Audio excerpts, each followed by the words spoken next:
Bandara Internasional Sultan Iskandar Muda Aceh. Nah, ini adalah bandara terbesar yang ada di Aceh, teman-teman.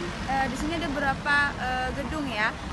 Sekarang kita sedang berada di depan gedung ini adalah tempat kedatangan dan keberangkatan tamu-tamu penting, seperti misalnya tamu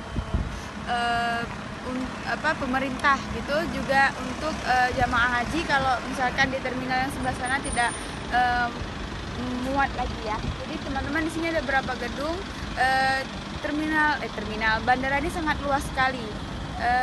Jadi teman-teman kalau main ke Aceh pasti mampirnya ke sini dulu ya. Nah, teman-teman bisa ikuti liputan kami di channel YouTube Cute TJUTE, juga tentang wisata-wisata yang ada di Aceh di website travelon.com. Oke, ikuti terus. Terima kasih.